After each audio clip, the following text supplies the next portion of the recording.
अस्सलाम वालेकुम। दुरूद शरीफ पढ़ना।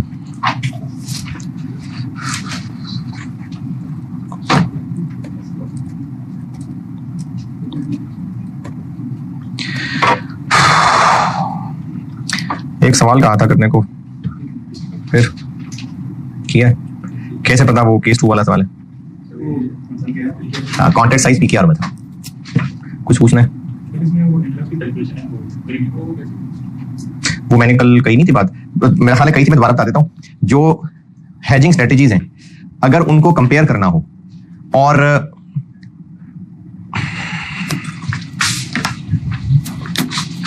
फॉरवर्ड में कैश फ्लो कब होता है? फाइनल कैश फ्लो वाले दिन ही होता है। कमीशन हो सकती है, यानी फॉरवर्ड में कमीशन होती है और कैश फ्लो होता है। अच्छा, फ्यूचर में स्पॉट ट्रांजैक्शन होती है, फ्यूचर का गेन लॉस होता है, और एक चीज होती है मार्जिन, जो कि सिर्फ सिक्योरिटी रखवाई होती है, वापस मिल जाती है। ये मनी मार्केट में क्या होता है? एंड पे ही कैश फ्लो होता है, एंड पे ही होता है। जो शुरू में हो रहा था वो तो बस हम बोरो करके इन्वेस्ट कर देते हैं। कैश फ्लो नहीं हो रहा होता, मतलब हमारे पास जेब में पैसे नहीं आ रहे होते और सप्लायर को नहीं जा रहे होते, कस्टमर से आके हमारी जेब में नहीं आ रहे होते, बोरो करके इन्वेस्ट कर देते हैं, तो उसको मैं कैश फ्लो नहीं कह रहा। वही फाइनल कैश फ्लो दिन पे ही होता है। और ऑप्शन में क्या क्या होता है? एक कैश फ्लो होता है और एक प्रीमियम होता है। ये किस दिन होता है? हेजिंग डेट पे। और ये कब होगा? कैश फ्लो डेट पे। ये कैश फ्लो डेट पे और ये हेजिंग डेट पे। लेकिन ये सिक्योरिटी रखाई होती है, वापस मिल जाता है। मनी मार्केट का कैश फ्लो डेट पे।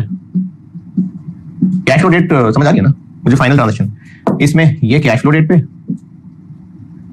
और ये हेजिंग डेट पे। ये मैंने इन कैश फ्लोज की टाइमिंग लिखी है। अगर क्वेश्चन है इन स्ट्रेटजीज के कंपैरिजन का और ऑप्शन नहीं है, कमीशन नहीं है, मार्जिन नहीं रखवाया, बस ये है कैश फ्लो डेट पे कैश फ्लो है, मार्जिन नहीं रखवाया, कैश फ्लो डेट की चीजें, मनी मार्केट है कैश फ्लो डेट की चीजें, तो सिंपली टोटल अमाउंट का कंपैरिजन है। लेकिन अगर ऑप्शन आ जाए, उसमें प्रीमियम है, फ्यूचर का मार्जिन रखवाया हो सकता है। अब सही कंपैरिजन बनाने के लिए हेजिंग डेट पे दिए जाने वाले पैसों पे इंटरेस्ट भी लगाना पड़ेगा। चले ऑप्शन और मनी मार्केट कंपेयर करता हूं। सिर्फ ये कैश फ्लो होगा इस दिन, लेकिन इसमें ये कैश फ्लो इस दिन होगा, 3 महीने पहले प्रीमियम भी तो दिया होगा, तो वो प्रीमियम जो 3 महीने पहले दिया होगा वो कंपेरेबल नहीं है टाइमलाइन पे। ये 3 महीने बाद की फिगर्स है और ये 3 महीने पहले की है, तो कंपेरेबल बनाने के लिए इस पे 3 महीने का इंटरेस्ट डालना पड़ेगा। तो जब हेजिंग स्ट्रेटजीज का कंपैरिजन करना हो और सवाल में इंटरेस्ट रेट्स भी हो, तो फिर हमें प्रीमियम पे, मार्जिन पे इंटरेस्ट भी डालना पड़ता है। ये मैंने चैप्टर के ना क्वेश्चन से जस्ट पहले टिप्स क्या क्या लिखी होंगी, शायद वहां लिखी नहीं है मैंने, खैर आप भी लिखना चाहे तो लिख लें कि अगर सवाल में इंटरेस्ट रेट्स भी हैं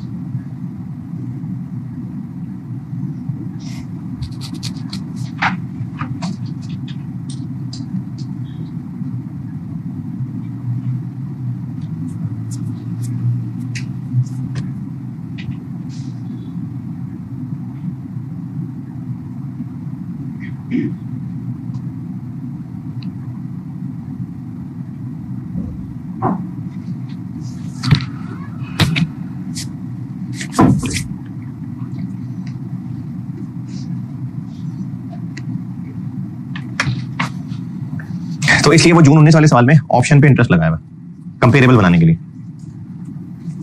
अच्छा, फ्यूचर ऑप्शन का एक और सवाल करते हैं। सवाल बड़ा मजे का है, बोर्ड पे करते हैं। जून 2023 पढ़ लें। जून 2023 पुरानी बुक में शायद प्रिंटेड नहीं था, नई बुक में होगा। ये क्वेश्चन नंबर 23, नई बुक में क्वेश्चन 23 होगा।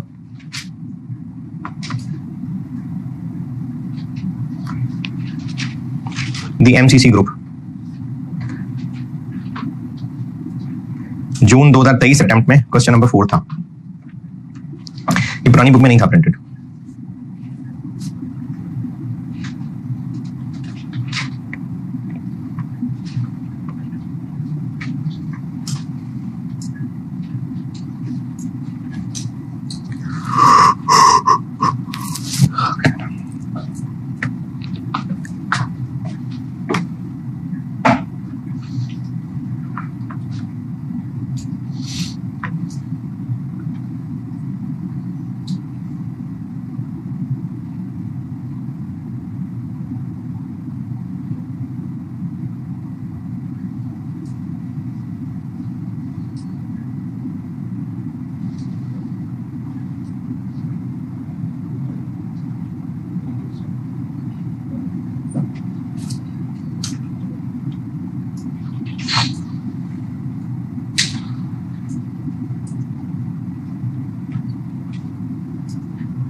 जी पढ़ लिया। अच्छा, इसमें सबसे मजे की बात यह है कि लोकल करेंसी कौन सी है, फॉरेन करेंसी कौन सी है?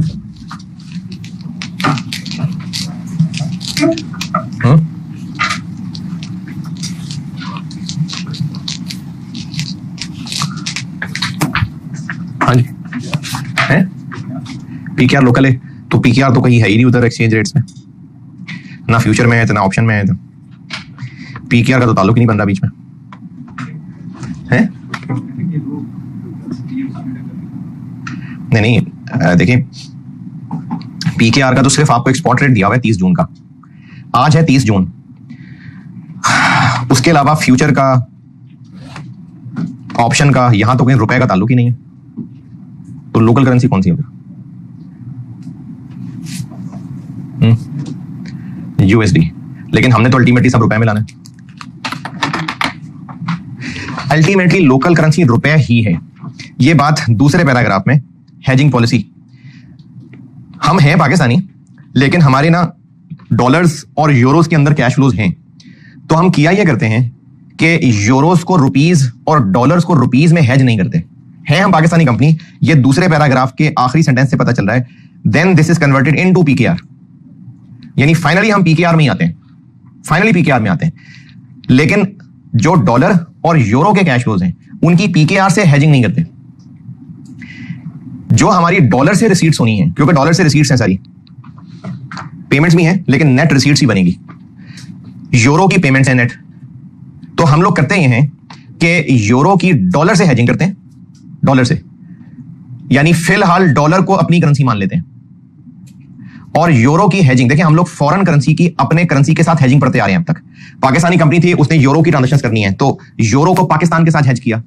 यूएस कंपनी है, स्टर्लिंग में कैश फ्लो करना है तो स्टर्लिंग को डॉलर के साथ हेज किया। अब तक हम यही करते आ रहे थे कि फॉरेन करेंसी को हेज करते हैं अपनी लोकल करेंसी के साथ। फॉरेन करेंसी को लोकल के साथ हेज करते हैं। तो लोकल करेंसी है तो पाकिस्तानी, लेकिन हमने पॉलिसी ये रखी हुई है कि हम यूरो को डॉलर के साथ हेज रखेंगे, यानी फॉर द टाइम बीइंग अपनी करेंसी डॉलर को समझेंगे, यूरो के साथ उसकी हेजिंग करेंगे। जब एंड रिजल्ट डॉलर्स में आ जाएगा, एंड रिजल्ट, तो फिर उस डॉलर को रुपए में कन्वर्ट कर लेंगे। दोबारा, अब तक हम ये करते थे कि अगर पाकिस्तानी कंपनी का सवाल है और उसने यूरो में डील करना है तो यूरो और रुपीस की हेजिंग होती थी, फ्यूचर फॉरवर्ड जिससे भी। डॉलर का सवाल है तो डॉलर और रुपीस की हेजिंग थी। अब डॉलर भी हमारी फॉरेन करेंसी है, यूरो भी फॉरेन करेंसी है, लोकल करेंसी है रुपीस, फॉरेन करेंसी यूरो भी है और डॉलर भी है। सवाल सॉल्व करेंगे तो पता लग जाएगा। इससे होती है नेट पेमेंट्स,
हम लोग यूरो में पेमेंट मतलब यूरो की पेमेंट्स करनी है और डॉलर में पैसे मिल रहे हैं।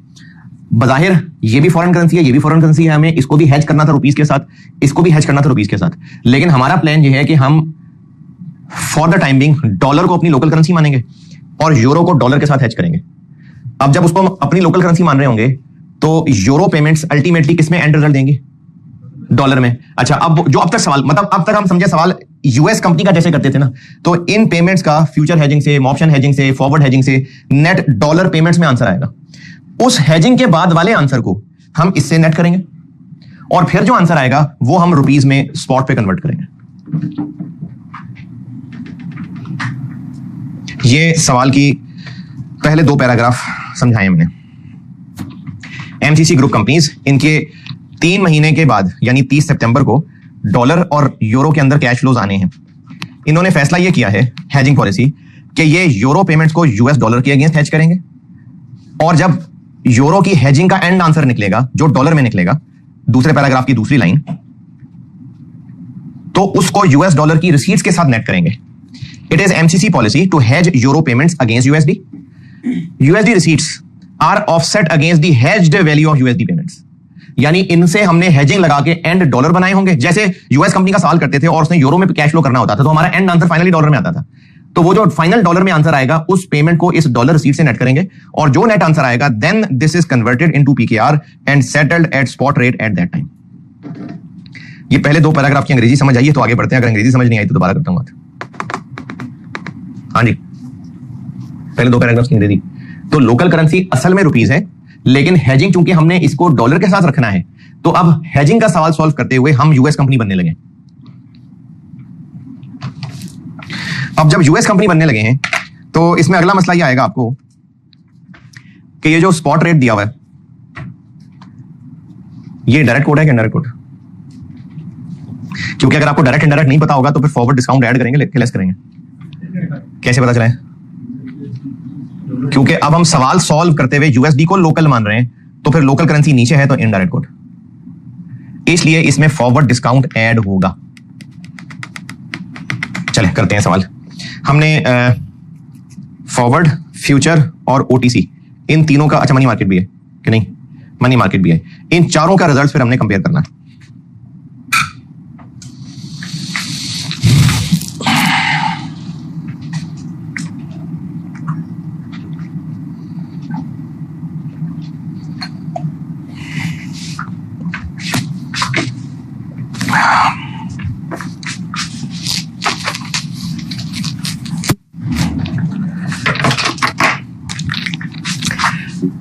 जून 23 फॉरवर्ड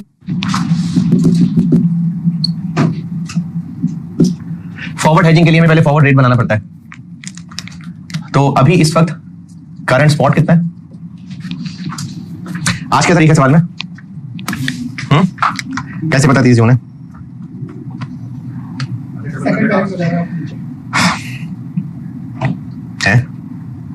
सेकंड पैराग्राफ में वो कह रहे हैं 3 महीने बाद, जो कि 30 सितंबर होगा, तो फिर आज 30 जून हुआ ना, तो आज 30 जून है।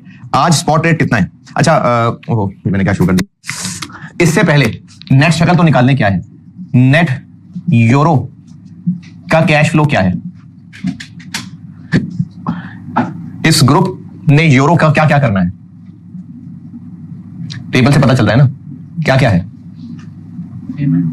पेमेंट है कितनी? 1.5 मिलियन। और क्या है? फिर पेमेंट है। चलिए अब लिख रहा हूं अलग अलग तो बता देना। और क्या है? और रिसीट है 2 मिलियन। और तो बस एंड रिजल्ट क्या बना? 3 मिलियन की पेमेंट। अब हमारा फॉरेन करेंसी हेजिंग का सवाल है 3 मिलियन यूरो का पेमेंट, और हेजिंग के बाद जो आंसर आएगा उसको हमने डॉलर के साथ लिंक करना होगा। तो डॉलर भी अभी सॉल्व कर लेते हैं। डॉलर में क्या हालात है? पेमेंट है, रिसीट है 1.5 मिलियन, 2.5 मिलियन, और फिर रिसीट है 2 मिलियन, और पेमेंट है 1 मिलियन, और बस। तो इसका क्या नेट रिजल्ट बना? 3.5 मिलियन की रिसीट है। तो इस वक्त सवाल ये सॉल्व होने लगा है कि 3 मिलियन की यूरो की पेमेंट है जिसको हमने हेज करना, और हेजिंग के बाद इसका इस्तेमाल है। चले अब सबसे पहले फॉरवर्ड हेज। अब हम लोग सवाल करते हुए पाकिस्तानी कंपनी नहीं है, यूएस कंपनी है for the time being. US company है और यूरो पेमेंट का सवाल है। तो left rate right rate, direct indirect से चलते हैं तो ये इनडायरेक्ट कोट है जी। लेफ्ट राइट 9606 या 9625? 9606। बाय सेल से चलते हैं तो ये सेल रेट है, और अगर एज चलना है तो ये यूरो ओवर डॉलर है। तो हम उनको डॉलर देंगे तो हमें यूरो मिलेगा। क्या एक्सचेंज रेट है? पॉइंट। और चूंकि ये इनडायरेक्ट कोट है तो हमें इसमें फॉरवर्ड डिस्काउंट ऐड करना पड़ेगा जी। कितना? 1.86 ऐड कर दो। ये सेंट्स है, ये पैसा है, ये करूंगा ऐड।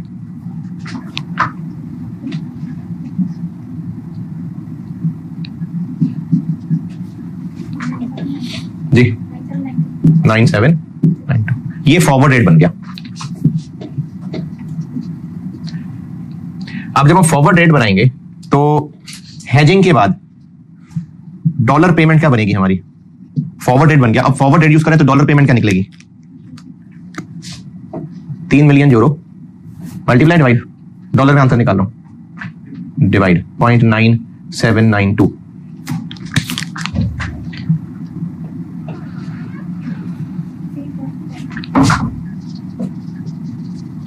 यूएस कंपनी का सवाल कर रहे हैं हम। 3 मिलियन यूरो की पेमेंट है, तो फॉरवर्ड से जब कन्वर्ट करेंगे 306372, ये होगी हमारी डॉलर पेमेंट। और इस डॉलर पेमेंट का क्या करना है फिर? हेजिंग का रिजल्ट आ गया। नहीं अभी पीकेआर नहीं, इसको इस डॉलर रिसीट के साथ करना है नेट।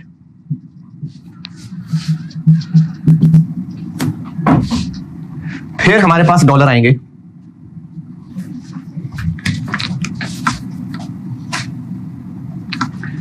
जी 436,275 इतने डॉलर हमें नेट रिसीव हो जाएंगे। और कब की बात है ये? 30 सितंबर। तो फिर हम इसको लेके स्पॉट मार्केट में जाएंगे और रुपया लेते हुए घर चले जाएंगे। इससे हमारी रुपी रिसीव कितनी बनेगी? अब 30 सितंबर को इतने डॉलर से हम रुपए कितने ले लेंगे जाके?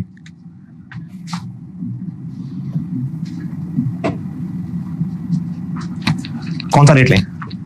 218, 230? रुपीज पर डॉलर, हम डॉलर लेके हम घर जा रहे हैं, स्पॉट मार्केट से होते हुए जा रहे हैं, तो 218 230 218.32। तो फाइनली हमें नेट रुपी रिसीव कितनी होगी?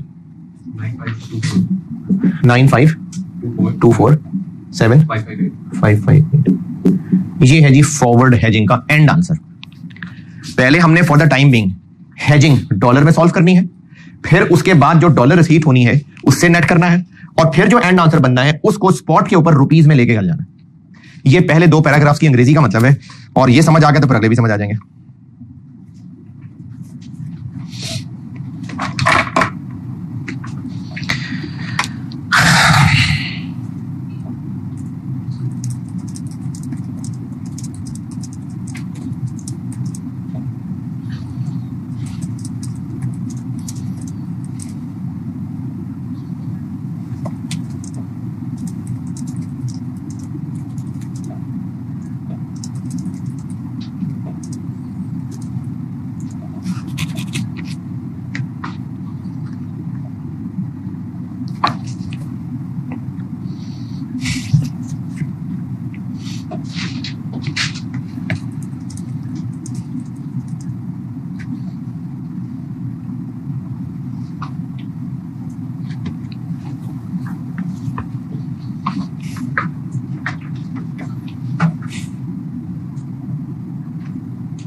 जी फॉरवर्ड हेज।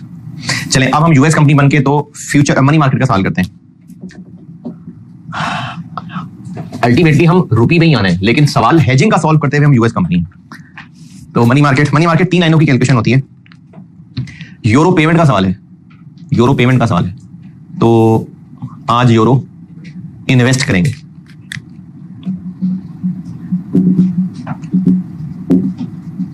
हमें यूरो इन्वेस्टमेंट रिक्वायर्ड होगी कितनी? जो कल पेमेंट करनी है यानी 3 मिलियन यूरो, उसकी डिस्काउंटिंग करेंगे किस रेट पे? यूरो के इन्वेस्टमेंट रेट पे। यूरो का इन्वेस्टमेंट रेट कितना है? कैसे पता? कम वाला इन्वेस्टमेंट रेट होगा ना, ज्यादा वाला बोरिंग रेट होगा। तो यूरो का इन्वेस्टमेंट रेट है 6.2%। तो 6.2% पे 3/12 क्या बना?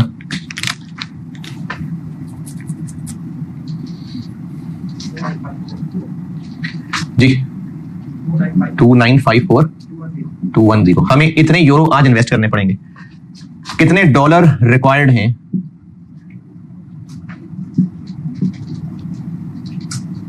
यूरो परचेज करने के लिए किस रेट पे उठाएंगे? मनी मार्केट कर रहा हूं, मनी मार्केट कर रहा हूं सॉल्व, स्पॉट रेट पे आज वाला 30 जून वाला स्पॉट 0.9606 या 0.9625 जी 3075380। इतने डॉलर हमें चाहिए होंगे।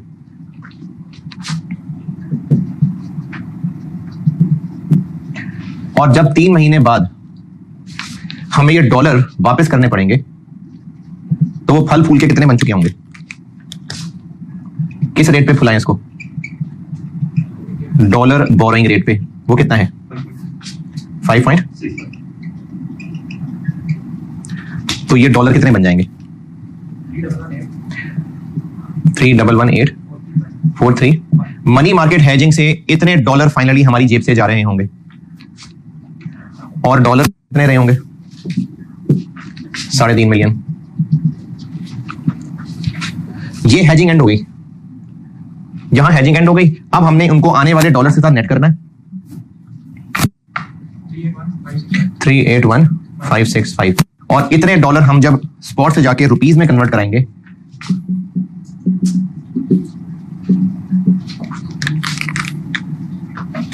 तो 381,565,218.32 पे कितने बन जाएंगे? किधर ये? अरे -1। ये डिवाइड ही किया मैंने, मतलब आंसर ठीक है ना? हाँ वो -1।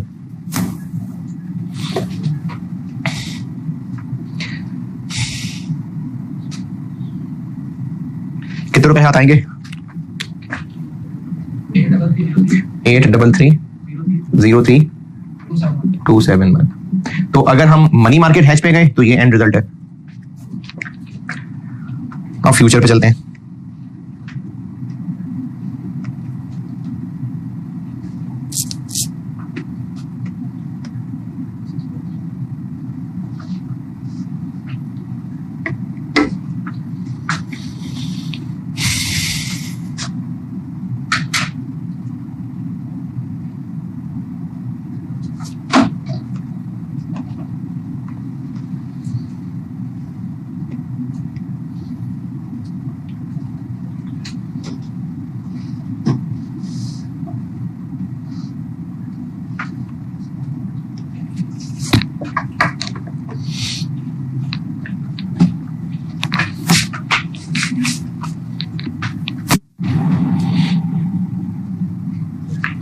हाँ जी मनी मार्केट। चलें अब फ्यूचर पे चलते हैं। अच्छा फ्यूचर के केस 2 का सवाल है कि केस 1 का सवाल? कैसे? यूरो का कॉन्ट्रैक्ट साइज है। हम अभी फिलहाल हेजिंग करते हुए यूएस कंपनी बने हुए और चूंकि कॉन्ट्रैक्ट साइज यूरो का है तो सादा केस 1 का सवाल है। अच्छा इसमें ना देखेंगे आप तो उस पर टिक साइज और ये सब किया हुआ है, इतनी फॉर्मेलिटीज की जरूरत नहीं होती। मैं आपको डायरेक्ट गेन सिखाया हुआ है आपको, और पीछे सोल्यूशन में मैंने वैसे तो आईके वाला ही छापा हुआ है, लेकिन वो भी इतने फॉर्मेलिटीज की जरूरत नहीं है कि पहले टिक साइज और नंबर ऑफ टिक्स, हम एक फार्मूले में डायरेक्ट गेन निकाल लिया करते हैं। हाँ जी यूरो पेमेंट का सवाल है, तो फ्यूचर बाय करना है सेल करना है? बाय सेल या सेल बाय? केस 1 है, सादा सवाल है, पेमेंट का सवाल है। तो और एक ही फीचर दिया हुआ है ना, या कोई 2-4 में से चुनने? एक ही है, तो बाय नाउ और sell later. Number of contracts कितनी अमाउंट हेज करनी है? 3 मिलियन। Contract size 20,000। 150।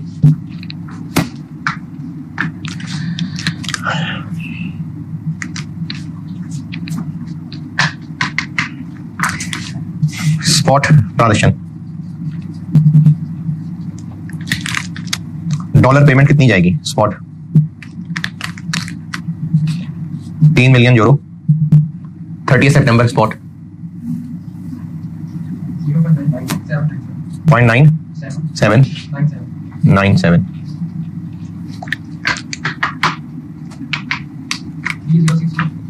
3062,162।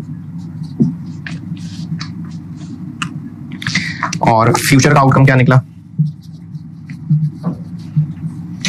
पहले है बाय, आज किस रेट पे बाय फ्यूचर?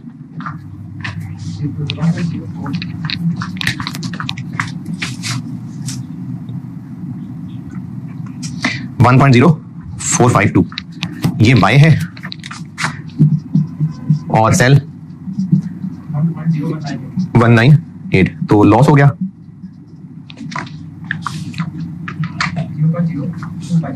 0.0, और टोटल डॉलर लॉस कितना बन गया? 0.0254। एक कॉन्ट्रैक्ट 20,000 का और 150 कॉन्ट्रैक्ट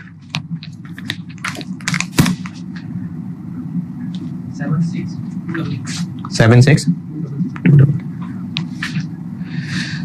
पेमेंट है, लॉस है, ऐड हो जाएंगे। तो हेजिंग का एंड रिजल्ट निकलेगा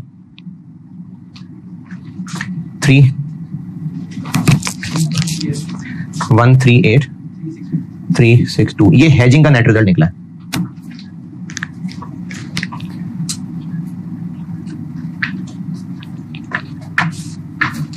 और यहां से आगे अब मैं ये वाला काम करने लगा। हेजिंग का नेट रिजल्ट क्या निकला? 3.5 मिलियन नेट करेंगे, फिर जो नेट डॉलर बनेंगे वो रुपीज में ले आएंगे।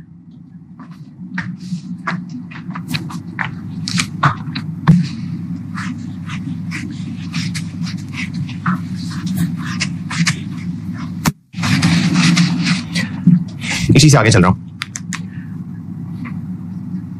नेट पेमेंट आफ्टर हेजिंग 3138362 और डॉलर रिसीव होने हैं हमें 3.5 मिलियन। तो नेट डॉलर रिसीव क्या बनी? 361,638। और वैसे तो हमें डॉलर अमाउंट ही पता चल रहा है कि जिसमें डॉलर ज्यादा बन रहे हैं वही बेहतर है, लेकिन चले वो कह रहे हैं रुपीज में लाना है तो रुपीज में ले आते हैं। नेट रुपी रिसीट बन जाएगी 361,638 218.32 जी 7,8,952,808। ये हो गई फ्यूचर हेजिंग।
ले जी लास्ट ऑप्शन ट्रेडेड ऑप्शन है कि ओटीसी ऑप्शन है? ओटीसी ऑप्शन है।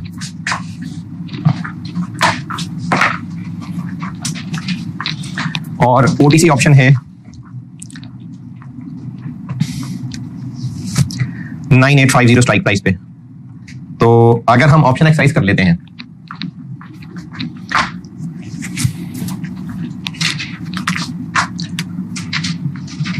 ऑप्शन, अगर हम ऑप्शन एक्सरसाइज कर लेते हैं तो कितने डॉलर जेब से जाएंगे जी? 0.9850 जी 3045,685। अच्छा इतने जेब से जाएंगे और प्रीमियम भी जाना है जेब से। कितना प्रीमियम जाना है? 25,000 जो। अभी मैंने सवाल की शुरू में एक बात की थी कि अगर हम हेजिंग स्ट्रेटजीज कंपेयर कर रहे होंगे तो बाकी सारे कैश फ्लो होते हैं 30 सितंबर को। प्रीमियम किस दिन पे होना है? आज, तो हमें इस पे ना 3 साल का इंटरेस्ट भी डालना पड़ेगा कंपैरिजन पर्पस के लिए। और कौन सा इंटरेस्ट डालें, डॉलर का कि यूरो का? डॉलर का, हमने प्रीमियम डॉलर में देना है और पैसे हमारे पास नहीं होते फाइनेंस में, तो हम बोरो करके दे रहे होते हैं। तो $25,000 1 + 5.6%। अच्छा, ये मैंने ब्रैकेट लगा के इसको मनी मार्केट का सवाल नहीं बना दिया। कंपेरेबल बनाने के लिए प्रीमियम हम आज पे कर रहे हैं, लेकिन उसको 3 महीने करना पड़ेगा ताकि बाकियों से कंपैरिजन में बने। तो कितना? 2350। ये इस हेजिंग का एंड रिजल्ट बनेगा। और हमें डॉलर रिसीट कितनी होनी है? 3500। नेट क्या बचेगा? 428। और इस पे जब रुपी देंगे, नेट रुपी रिसीट, तो इसको 218 पे कन्वर्ट करें। 93,651,639। अब ये 4 हेजिंग स्ट्रेटेजीज हैं। Explain with supporting calculations.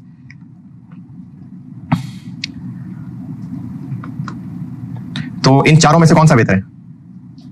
सबसे ज्यादा पैसे देखें किसमें आ रहे हैं? फॉरवर्ड में। और इसमें आईकेएप के सॉल्यूशन में तो फॉरवर्ड ही लिखा हुआ है, लेकिन मेरा मशवरा ये है कि फॉरवर्ड को जिताएं जरूर, लेकिन ऑप्शन के फजाइल भी बयान करें। कि ऑप्शन का एक फायदा ये है कि इसमें हम मार्केट अगर हमारी मर्जी की मूव कर जाए तो वो फायदा उठा सकेंगे। तो ऑप्शन का फायदा जरूर लिखिएगा। वैसे बजाहिर इस वक्त सबसे बेहतर फॉरवर्ड है। ये था जी जून 23।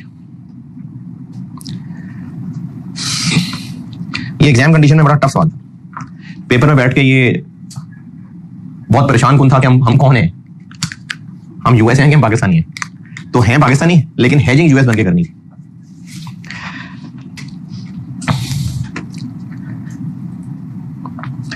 जी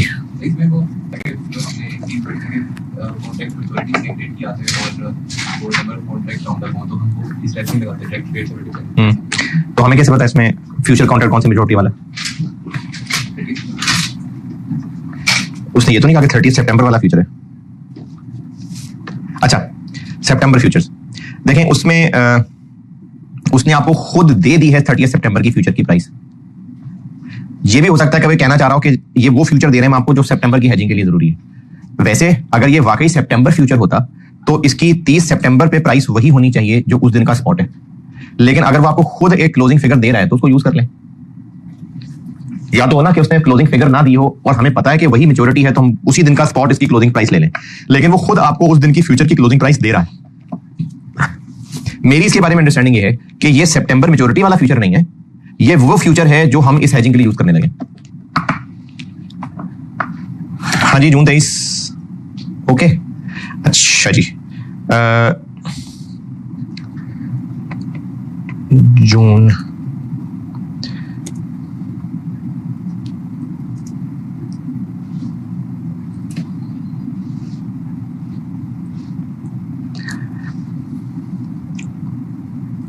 अच्छा, जून 24 जो है वो इंटरेस्ट रेट रिस्क का है, तो वो इंटरेस्ट रेट रिस्क के साथ कराऊंगा।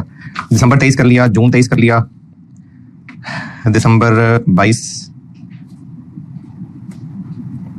मेरे ख्याल में वो उसका है, फॉरेन करेंसी इन्वेस्टमेंट ब्राजील का। करेंसी रिस्क बहुत है, currency risk run.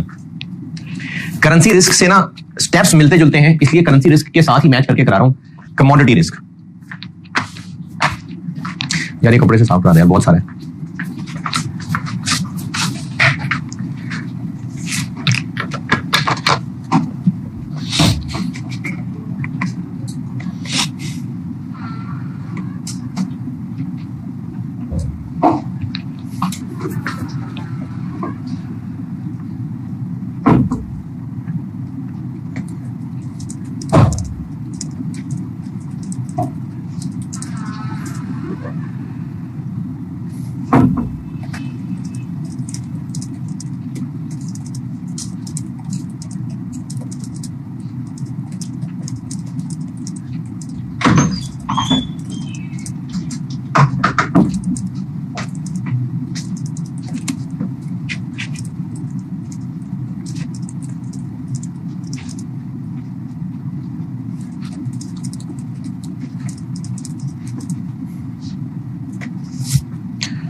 Commodity risk,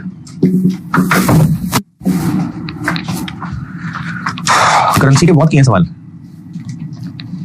currency का कमोडिटी रिस्क। कमोडिटी क्या होती है? प्रोडक्ट्स।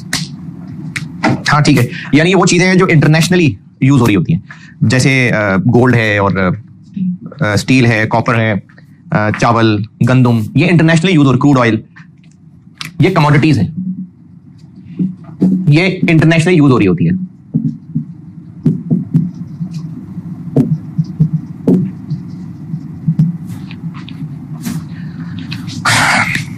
इनके जो एक्सपोर्टर्स हैं उनको रिस्क क्या है? फॉरेन करेंसी के अलावा बात कर रहा हूं, प्राइस का। इन्होंने गंदम उगाई और उसके बाद जब एक्सपोर्ट करनी थी तो इंटरनेशनल मार्केट के अंदर प्राइस गिर गई, या इन्होंने इंपोर्ट करना था क्रूड ऑयल, जब इंपोर्ट करने गए तो इंटरनेशनल मार्केट, क्योंकि ये इंटरनेशनली ट्रेड होने वाली चीजें हैं, तो इंटरनेशनली डिमांड सप्लाई से इनकी प्राइसेस चेंज होंगी, या यूएस के हालात से भी इसकी प्राइस चेंज हो जाएगी। मतलब इंटरनेशनल मार्केट में अगर क्रूड ऑयल से $100 पे ट्रेड हो रहा है तो यूएस के हालात बदलेंगे तो क्रूड ऑयल का रेट भी चेंज हो जाएगा। तो ये वो कमोडिटीज हैं जो इंटरनेशनली ट्रेड होती हैं, तो इंपोर्ट एक्सपोर्ट होती हैं। तो अगर किसी ने अभी उगाई हुई है, कल को एक्सपोर्ट करनी है, तो इसको डर ये है कि मैं जब बेचने जाऊंगा तो प्राइस ही गिर जानी है। इंपोर्ट करना है, अभी नहीं किया, करना है, तो डर ये है कि जब खरीदने जाएगा तो उसका रेट बढ़ जाएगा। तो इन कमोडिटीज में एक्सचेंज रिस्क तो है, वो अलग है। इनमें एक्सचेंज रिस्क क्या है, करेंसी रिस्क क्या है? चूंकि इंपोर्ट एक्सपोर्ट है तो करेंसी रिस्क भी है, लेकिन इस वक्त यहां पर हम करेंसी रिस्क की बात नहीं कर रहे हैं, इनकी प्राइस चेंज का रिस्क, ये कमोडिटी रिस्क है। और शेयर्स कमोडिटी नहीं होते हैं, लेकिन शेयर्स का सवाल भी मैं इन्हीं के साथ ही करा रहा हूं। यानी एक इन्वेस्टर का सवाल है और वो कल को शेयर्स खरीदना चाहता है, तो जब खरीदने जाएगा तो महंगे हो जाएंगे, या शेयर्स उसके पास हैं, अभी फिलहाल बेचने का नहीं, 3 महीने बाद बेचने का इरादा है, तो उसको डर है सस्ते हो जाएंगे। तो शेयर्स कमोडिटी नहीं होते, लेकिन जो कमोडिटी रिस्क मैनेजमेंट में सीखना है उसी के साथ मैं इसको भी लिमिट लूंगा। ये कमोडिटी नहीं है, लेकिन जो इनकी हेजिंग का तरीका है वही इसकी हेजिंग का तरीका है, इसलिए इसके साथ जिक्र कर रहा हूं। तो कमोडिटी रिस्क क्या है कि जब इनको खरीदना बेचना होगा तो इनकी प्राइसेस पता नहीं क्या होंगी, ये कमोडिटी रिस्क है। लिख लेते यार, चूंकि इनमें इंटरनेशनली ट्रेड करना होता है, इंपोर्ट एक्सपोर्ट होती है, बाय सेल होता है, तो कमोडिटी रिस्क ये है कि जब हम असल में बाय सेल जाएंगे प्राइस चेंज हो गई होगी, ये कमोडिटी रिस्क है।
लिख लिया। अच्छा, अब जब इनमें प्राइस रिस्क है, कमोडिटी रिस्क का मतलब है इनकी प्राइस का रिस्क, तो उसकी हेजिंग के लिए भी ना वही टेक्निक्स हैं जो करेंसी में पढ़ाई थी।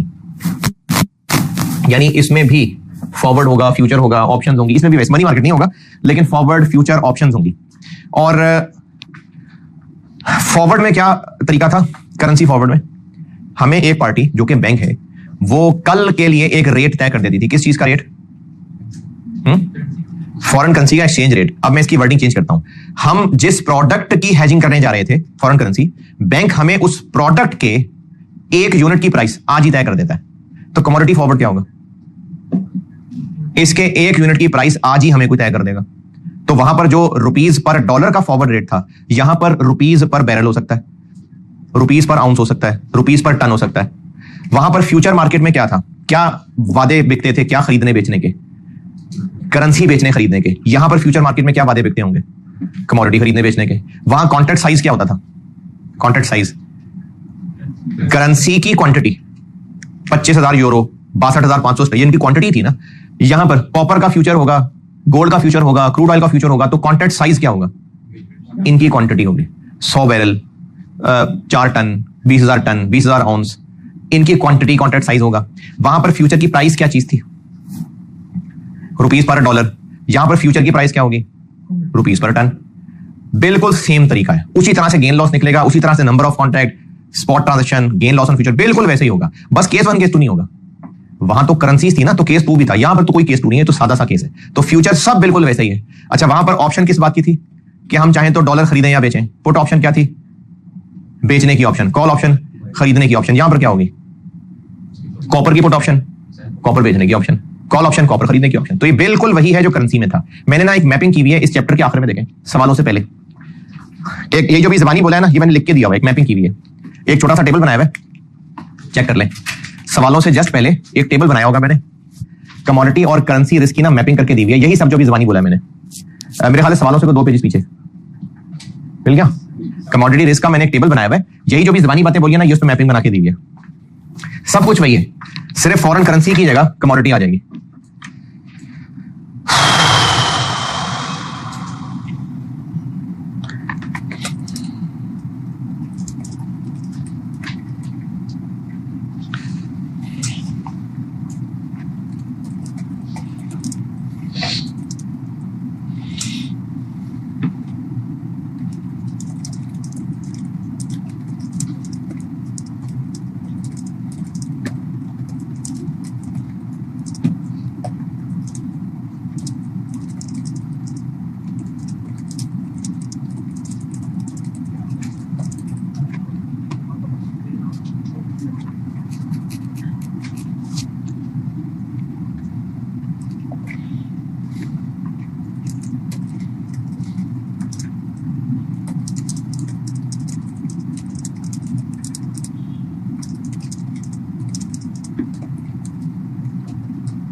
हाँ जी, चलिए सवाल लिखें।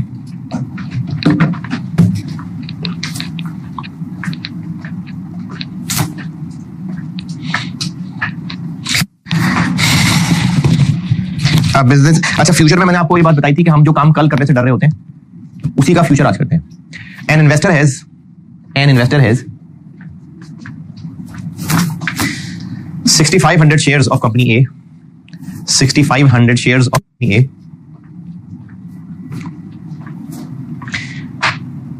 in his portfolio। एक इन्वेस्टर है, उसके पास कंपनी ए के 6500 शेयर्स पड़े हुए हैं। He intends to sell these shares. He intends to sell these shares on 31st May. 31st May। बाकी चीजें ये बोर्ड पे लिख के बताता हूं। Future contract size 500 shares, spot and future prices 1st January, यानी हेजिंग डेट, और 31 मई। स्पॉट यानी ये शेयर मार्केट में अभी कितने का बिक रहा है। अब स्पॉट का मतलब होता है जिस चीज की मार्केट है उस मार्केट में क्या रेट चल रहा है, तो शेयर में भी स्पॉट रेट है। ये जो कंपनी के शेयर हमारे पास हैं अभी इस वक्त मार्केट में ये शेयर 50 का है और 31 मार्च फ्यूचर और 30 जून फ्यूचर। अच्छा वो सॉरी करेंसी में एक चीज मिस हो गई मुझसे, चैप्टर के पहले पेज पे आए। ये एक दो ना छोटी छोटी चीजें जबानी देख लें, ये सवालों में हो सकती हैं, बल्कि दूसरे पेज पे आए। ये मैंने क्रॉस रेट की कहानी लिखी है डब्बे में चैप्टर के दूसरे पेज पे। इसका मतलब समझ लें पहले, फिर वो कहानी देख लीजिएगा। इसका मतलब ये है कि अगर हम पाकिस्तानी कंपनी है और हमें येन रिसीव होने, और पाकिस्तान और येन की करेंसी का कोई एक्सचेंज रेट नहीं है। जैसे किसी मुल्क में ट्रैवल करना है ना, तो डायरेक्ट फ्लाइट नहीं हो तो फिर कनेक्टिंग फ्लाइट, तो एक्सचेंज रेट में भी कनेक्टिंग रेट हो सकते हैं। हो सकता है हमें एक रेट मिल रहा हो येन ओवर डॉलर 310 312 और एक रेट मिल रहा हो रुपीस पर डॉलर 270 274। हमें तो येन और रुपीस का रेट चाहिए, वो नहीं है, तो हम इन दो रेट्स को यूज करके खुद ही एक रेट बना लेंगे, उसको क्रॉस रेट कहते हैं। हमारी मर्जी है, हम चाहे रुपीस पर येन की शक्ल बनाना चाहें, चाहे येन पर रुपीस चाहें। चले मैं रुपीस पर येन बनाना चाह रहा हूं, तो अगर इसको इससे मल्टीप्लाई करूंगा तो डॉलर डॉलर कैंसिल हो जाएगा, है नहीं ना, डिवाइड करना पड़ेगा।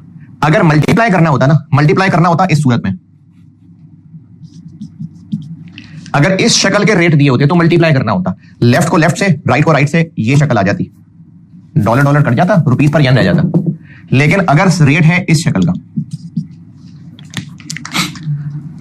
यहां तक पहुंचाना है, किसको किससे डिवाइड करूं, इसको इससे डिवाइड या इसको इससे डिवाइड, ये शक्ल चाहिए मुझे, रुपीस ऊपर चाहिए, तो इसको इससे डिवाइड। लेकिन चूंकि डिवाइड करना है ना, तो डिवाइड फिर इनकी क्रॉस होनी है,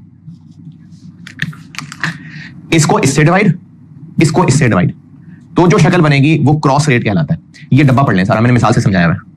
ये सवालों में इस्तेमाल हो सकता है कि हमें करना हो ऐसे, लेकिन रेट्स इस शक्ल के दिए हो, तो हमें खुद से, और इसका इस्तेमाल होगा अभी आपको कल तो नहीं, थर्सडे को फॉरेन करेंसी इन्वेस्टमेंट अप्रेजल पढ़ाऊंगा, उसके सवालों में इसका इस्तेमाल हो सकता है। कल तो नहीं का मतलब ये नहीं था कि कल क्लास नहीं है, इंटरेस्ट पढ़ाना है। ये चैप्टर के दूसरे पेज पे क्रॉस रेट का डब्बा बनाया है मैंने, ये देख लें।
जी अच्छा, इसी तरह दूसरे पेज के एंड पे होगा शायद interest rate parity, purchasing power parity, है ना। ये ना दो थ्योरीज हैं, इंटरेस्ट रेट पैरिटी थ्योरी और परचेजिंग पावर पैरिटी थ्योरी। ये जो फॉरवर्ड रेट है ये इंटरेस्ट रेट पैरिटी थ्योरी से निकाला जाता है। हो सकता है सवाल में आपको फॉरवर्ड रेट खुद निकालने को कहा जाए, वो इस फार्मूले से निकलेगा।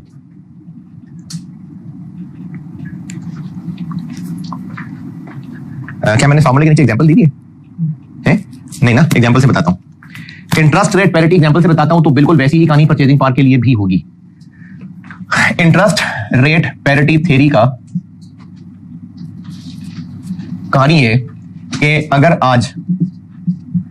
अगर कोई डॉलर में इन्वेस्ट करना चाहे, जैसे मनी मार्केट में होता था, तो यूएस में अगर कोई इन्वेस्ट करना चाहे तो 8% इंटरेस्ट रेट है, और अगर कोई यूके में इन्वेस्ट करना चाहे तो 5% इंटरेस्ट रेट है।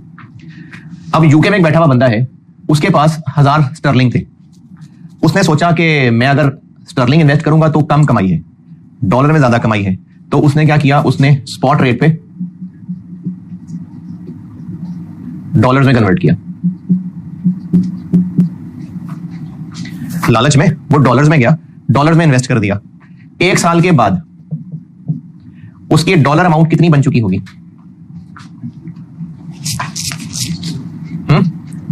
1620। ये जिन बुजुर्गों की बनाई हुई थ्योरी है ना, इंटरेस्ट रेट पैरिटी थ्योरी, वो ये कहते हैं कि अगर इसी तरह से आयशियां होने लगे तो सारे लोग ये, तो ये जब जाएगा इधर 20 के पीछे पीछे आएंगे। अब जब बाकी 20 के पीछे पीछे आएंगे तो साल बाद जो इन्होंने डॉलर में इन्वेस्ट करके कमाया होगा, अगर वो सुकून से घर बैठे रहते और स्टर्लिंग में ही इन्वेस्ट कर देते, तो साल बाद एक्सचेंज रेट ऐसा मूव कर चुका होगा कि जब ये घर आएंगे तो घर आके उनको उतना ही स्टर्लिंग मिलेंगे जितने मिलते अगर वो 5% पे सुकून से बैठे रहते।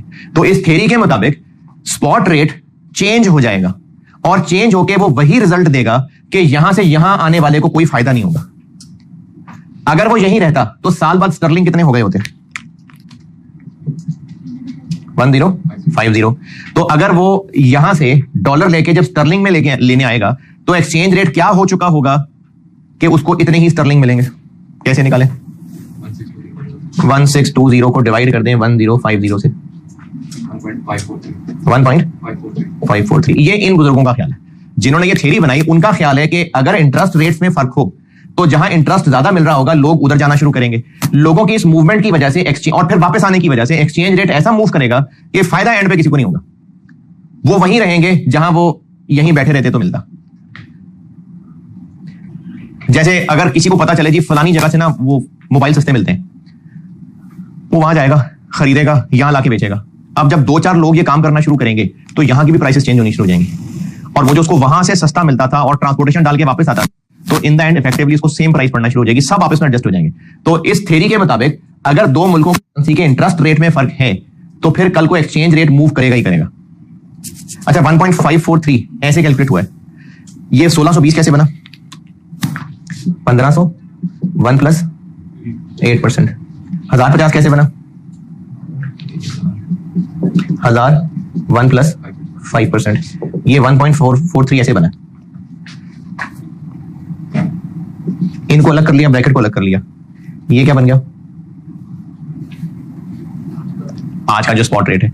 यानी अगर आज का स्पॉट रेट पता हो तो ऊपर 1 प्लस किस करेंसी का इंटरेस्ट रेट जो ऊपर है डिवाइडेड बाय 1 प्लस किस करेंसी का इंटरेस्ट रेट जो नीचे है, तो आंसर साल बाद का मुस्तकबिल का रेट आ जाएगा। बैंक्स इस थ्योरी पे ईमान रखते हैं, इसलिए फॉरवर्ड रेट ऐसे कैलकुलेट होता है। आज का स्पॉट रेट इनटू ऊपर 1 प्लस उस करेंसी का इंटरेस्ट रेट जो ऊपर है डिवाइडेड बाय 1 प्लस उस करेंसी का इंटरेस्ट रेट जो नीचे है। तो अगर आज के स्पॉट रेट को इससे मल्टीप्लाई किया जाए तो फॉरवर्ड रेट आ जाएगा। ये इंटरेस्ट रेट पैरिटी है। और इसी की तरह के एक और बुजुर्गों का ग्रुप था, उन्होंने कहा कि नहीं इंटरेस्ट रेट नहीं, इन्फ्लेशन रेट का ताल्लुक है करेंसी के साथ, उसको कहते हैं परचेजिंग पावर पैरिटी। इसका इस्तेमाल करेंगे हम जब फॉरेन करेंसी इन्वेस्टमेंट का रिजल्ट पढ़ाऊंगा। तो ये इंटरेस्ट रेट पैरिटी और परचेजिंग पावर पैरिटी, ये 2 छोटे छोटे से कॉन्सेप्ट हैं, ये सालों में यूज हो सकते हैं।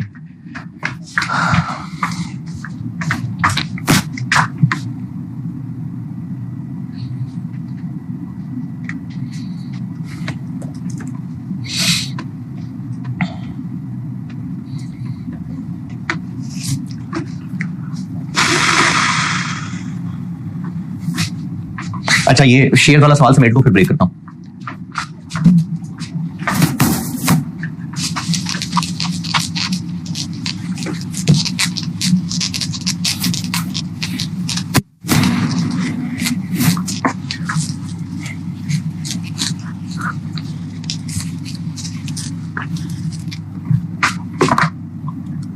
अच्छा, सवाल लिख रहा था मैं ये,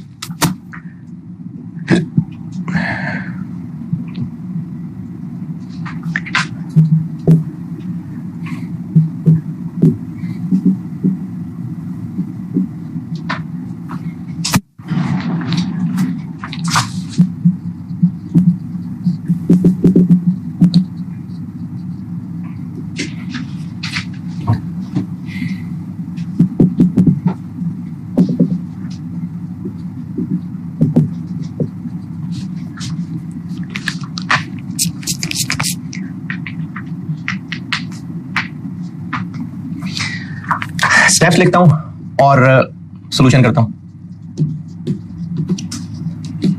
कौन सा contract? Same as currency future. क्या तरीका होता था? जो हमारी ट्रांजैक्शन डेट होती थी वही मैच्योरिटी मिल जाए या उसके बाद वाला। तो इस सवाल का सॉल्यूशन क्या बना? 30 जून वाला फ्यूचर। अगला स्टेप क्या था? Buy sell. तो बाय सेल के सेल बाय। मैंने कहा था हम जो काम कल करने से डर रहे हैं वही फ्यूचर आज करना है। तो इस सवाल में हम कल क्या करना जा रहे हैं? सेल करने जा रहे हैं ना, तो फिर सेल बाय। अगर सेलर का सवाल है तो फिर सेल नाउ बाय लेटर, और अगर बायर का सवाल है यानी सवाल में हम कल को खरीदना चाह रहे होते तो फिर बाय नाउ सेल लेटर। इसको एक और तरीके से भी किताबों में सिखाया जाता है कि अगर हम कल को डर रहे हैं कि प्राइस गिर जाएगी। अच्छा, हम क्यों डर रहे हैं कि प्राइस गिर जाएगी? बेचना चाहते हैं, खरीदना चाहते हैं? बेचना चाहते हैं तभी प्राइस गिरने से डर रहे हैं। खरीदना चाहते हैं फिर थोड़ी प्राइस गिरने से डरेंगे। तो अगर कल को हम डर रहे हैं कि प्राइस गिर जाएगी तो सेल नाउ बाय लेटर, और अगर हम डर रहे हैं कि प्राइस बढ़ना जाए तो बाय नाउ सेल लेटर। तो मुझे वैसे ये ज्यादा आसान लगता है सोचना। इस सवाल में हम क्या करें? सेलर का सवाल है, सेल नाउ बाय लेटर। तीसरा काम क्या होता था? Number of contracts. ये कैसे निकालें? जो टोटल क्वांटिटी हमने हैज करनी है, अमाउंट नहीं, quantity. Total quantity to be hedged divided by contract size. तो इस सवाल का सॉल्यूशन क्या बना? जी 13 कॉन्ट्रैक्ट्स।